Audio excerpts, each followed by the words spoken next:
Bonjour à tous et à toutes, ravis de vous retrouver sur ce plateau télé en direct du salon Millipol. On va aborder pour cette séquence la question de la lutte contre les violences intrafamiliales, un sujet qui fait tristement l'actualité un peu trop régulièrement. En janvier 2003, un rapport d'information indiquait qu'en 2019, des chiffres qui datent un peu et on sait qu'ils ont augmenté, 115 000 personnes avaient été mises en cause pour des faits de ce type. Et on sait que, évidemment, c'est un phénomène qui est en constante croissance. Vous allez nous en parler. Ghada Hatem, merci beaucoup d'être avec nous ce matin. Vous êtes, entre plein d'autres choses, la fondatrice de la Maison des Femmes et vous allez nous expliquer un petit peu ce que vous faites aussi. J'ai parlé rapidement, j'ai donné quelques chiffres, mais aujourd'hui, quelle est l'ampleur du phénomène et comment est-ce qu'il se caractérise ? Bonjour, merci de me donner l'occasion d'en parler. Effectivement, c'est un phénomène qui est extrêmement pernicieux et qui surtout ne semble pas reculer malgré toute l'énergie et toutes les innovations qu'on a pu y mettre. Alors, on estime aujourd'hui qu'une femme sur 3 a pu subir de la violence dans sa vie. Et dans les chiffres qu'il faut retenir absolument, c'est le nombre de féminicides par an, qui oscille entre 120 et 140, le nombre de tentatives de viol et de viols, qui tourne autour de 94 000 chaque année, et aussi le nombre d'enfants qui meurent. Un enfant tous les 5 jours meurt sous les coups de ses parents. Et là encore, on est en plein au cœur des violences intrafamiliales. Parce que les violences intrafamiliales, vous l'avez mentionné, c'est les violences faites aux mineurs, aux enfants, c'est aussi les violences conjugales. C'est vraiment un phénomène qui est multiforme. Aujourd'hui, quels sont les principaux besoins des victimes que vous pouvez recevoir à la Maison des Femmes ou que vous observez ? Les victimes ont de très nombreux besoins et c'est pour ça que les accompagner est assez compliqué et nécessite des structures adaptées et pluriprofessionnelles. D'abord, leur santé somatique n'est pas bonne parce que soumises aux hormones de stress en permanence, parfois depuis des années, elles ont pu développer des maladies chroniques, de l'hypertension, du diabète, des maladies auto-immunes. Ensuite, leur santé mentale est abîmée aussi puisqu'elles sont en dépression, elles sont hyper anxieuses, elles sont hyper vigilantes. Elles ont parfois ce trouble que connaissent très bien les militaires, qui est le syndrome de stress post-traumatique, et qui empêche de vivre en fait. Donc il faut un accompagnement psychologique et psychiatrique avec des médicaments, très important. Ensuite, elles sont souvent isolées socialement, elles sont victimes de violences économiques, on les empêche de travailler, ou alors quand elles travaillent, on prend leur salaire, on le déroute, elles ne peuvent pas en bénéficier. Elles ont des violences administratives, on cache leurs papiers, on les empêche de renouveler leur titre de séjour, par exemple. Et l'idée est toujours la même, c'est-à-dire avoir la maîtrise sur cette femme, avoir l'emprise et la contrôler complètement. Donc il faut aider les femmes à sortir du contrôle.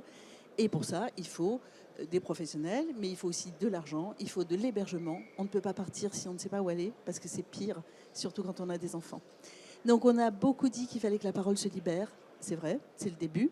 Mais si cette parole n'est pas accueillie et traitée, eh bien, ça ne sert à rien. Et en fait, une femme qui parle et pour laquelle il ne se passe rien, elle ne parlera plus. Elle se dit, ça ne sert à rien, on m'a vendu du rêve et je vais retourner dans ma violence, éventuellement avec mes enfants.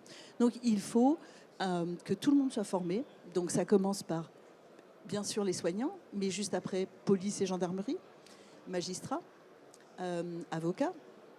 Et puis, tous ces investissements, notamment dans l'hébergement d'urgence. Et puis, ce qu'on appelle aujourd'hui, par exemple, le pack premier départ, avec des facilités pour pouvoir partir. Mais, et vraiment, j'y tiens beaucoup, il faut faire de la prévention. Il faut empêcher les agresseurs de récidiver. Donc, il faut les soigner. Et ça ne suffit pas de les mettre en prison.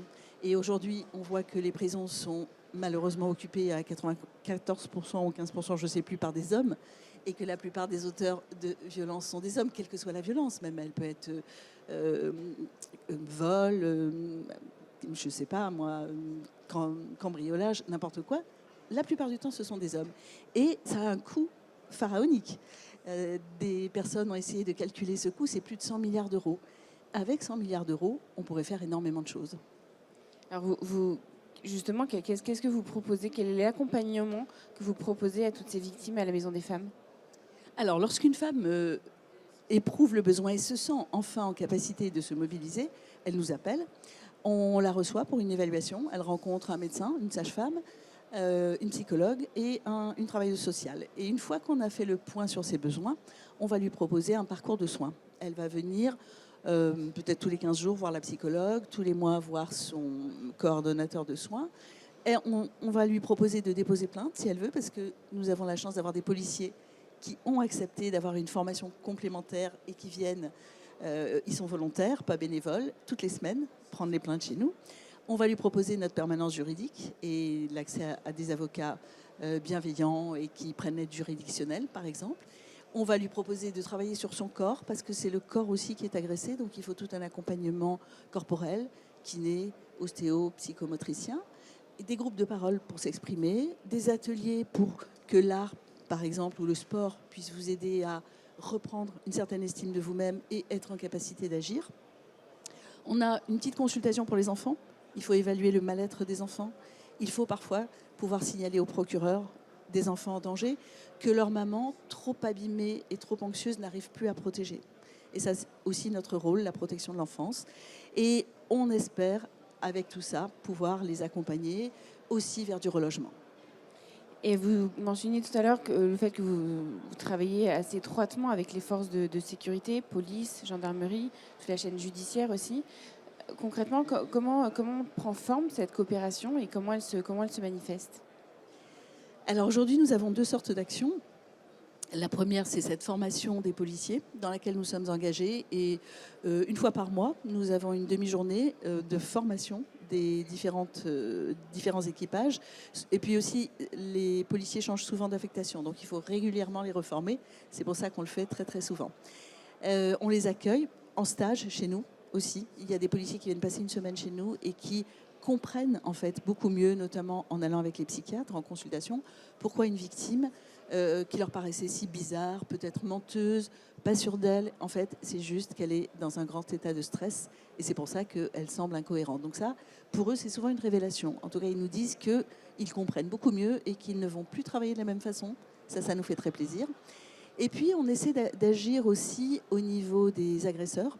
Donc, nous intervenons avec les SPIP, que ce soit dans les semaines de probation ou bien en prison, en milieu fermé, pour justement sensibiliser au sexisme, à tous les stéréotypes de genre qui sont la racine de la violence, et aussi travailler avec les violents conjugaux.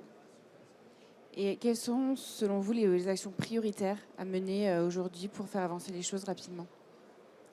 Pour faire avancer les choses rapidement, il y a déjà le fait de dupliquer notre modèle. Aujourd'hui, il y a une vingtaine de structures comme la nôtre réparties sur le territoire national, et ça, c'est super. Et ça nous permet de travailler en collaboration avec les associations historiques qui s'occupent de justice, d'hébergement. La deuxième chose, c'est de continuer à former les forces de l'ordre et la chaîne judiciaire, parce qu'il y a une incompréhension souvent de tout ça. Et puis, il faut que ça aille beaucoup plus vite. Les dossiers... Vous déposez plainte et votre dossier est jugé 3 ans après et vous avez le temps de mourir 1000 fois. Donc il faut renforcer et les moyens des policiers et les moyens des magistrats. C'est prioritaire.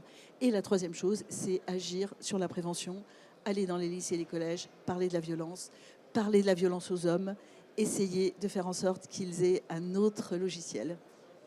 Il y a des initiatives prometteuses aussi. Je crois que c'est aujourd'hui ou demain que la Civise rend son rapport après 3 ans d'existence. Donc ce sera peut-être aussi l'occasion de lancer des actions et des initiatives à ce moment-là. Tout à fait, parce qu'aujourd'hui, on sait qu'avoir subi des violences dans son enfance, physiques, psychiques et sexuelles, ça fait le lit des futurs agresseurs.